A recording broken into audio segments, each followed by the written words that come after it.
आपकी अभी हाल ही में एक पुस्तक प्रकाशित हुई है, अयोध्या का मंदिर मस्जिद का सच, जो इस समय बड़ी चर्चा में है। हम ये जानना चाहते हैं कि कौन सा सच उसमें आपने दिया है कि जो अभी तक अनछुआ था, जिसको लोग नहीं जानते थे। बहुत सारे तथ्य छिपाए गए हैं। जैसे आज का सबसे बड़ा तथ्य जो छिपाया गया है, जिसे मैं बताने जा रहा हूँ, कि मुसलमान चाहते थे कि ये अविलंब यहाँ मस्जिद वो बना दिया जाए। तो दो तथ्य हमने इसमें दिए हैं। एक तो ये था कि साहब मस्जिद को खिसवक्का करके ये परिक्रमा मार्ग के पश्चिम कर दिया जाए। इसके लिए 5 विदेशी मुस्लिम विद्वानों की राय भी सरकार को मिल चुकी थी कि इसमें कोई दोष नहीं है। दूसरा ये था, जो बाबरी मस्जिद एक्शन कमेटी के चेयरमैन थे साबुद्दीन साहब, उनका फोन आया कि आप आ जाइए, हम आपसे बात करना चाहते। उनका ये सुझाव था, किस लिए बुलाया है, तो वहाँ 4 लोग मौजूद थे, चारों के नाम आप सुन लीजिए। एक तो साबुद्दीन साहब, एक तो वर्तमान ओवैसी जो हैं इनके पिता सांसद थे वो थे, तीसरा मोहम्मद कोया जो मुस्लिम लीग के नेता और केरल में के शिक्षा मंत्री थे, और चौथे का नाम मैं भूल रहा हूँ, कोई बम्बई का कोई बड़ा मुसलमान था। इन सब लोगों ने कहा कि एक चीज़ कीजिए कि साहब यहाँ मंदिर जल्दी बन जाइए। मैंने कहा आपका स्वार्थ क्या है? तो उन्होंने कहा कि ये आंदोलन वास्तव में हम मुसलमानों को समाज की मुख्य धारा से काटने के लिए है। इसका उपाय यही है कि मंदिर ये बन जाए। समझौता टूटा कैसे जो चल रहा है? हाँ, वो बहुत महत्वपूर्ण प्रश्न है, वो भी जान लीजिए। एक हैं इनके नेता जो कोषाध्यक्ष हुआ करते थे, विष्णु हरि डलमिया। 24 तारीख को उनका फोन आया कि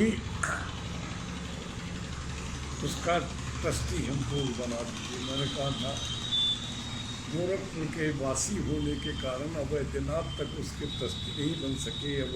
और ये जो जस्टिस देवकीनंदन अग्रवाल भी उसके ट्रस्टी नहीं बने हैं।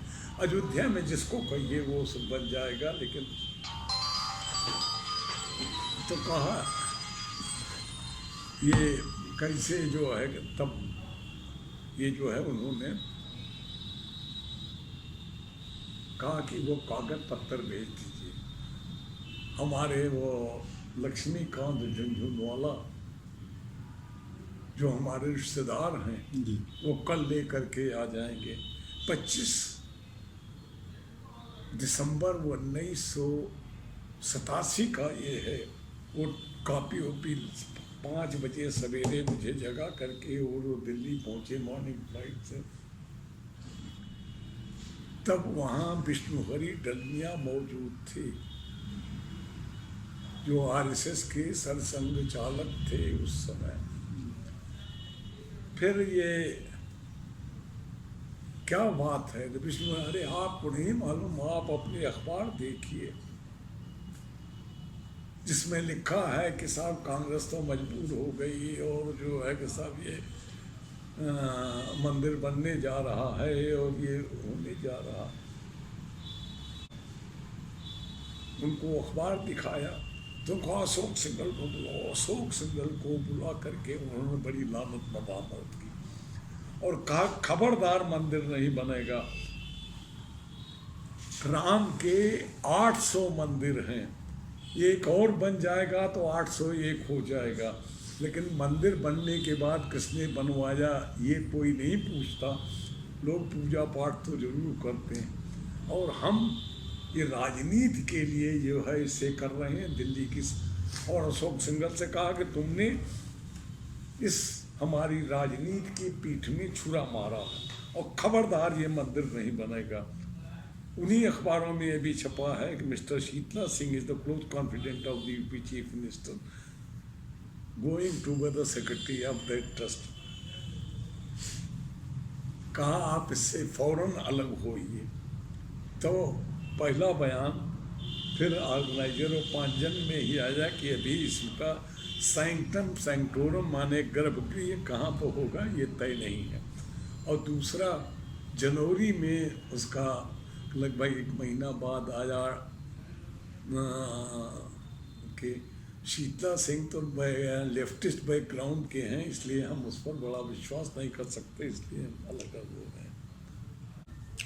जिसे मस्जिद हटाने की बात जब हो गई, हाँ, तो गर्भगृह का सवाल संघ ने क्यों उठा दिया? गर्भगृह तो उस समय गर्भगृह का सवाल नहीं था, और गर्भगृह का सवाल ये तो टालने के लिए, इसके लिए अस्तित्व में आया, और आज तक तो ये है कि इसका समाधान न होने पावे, इसलिए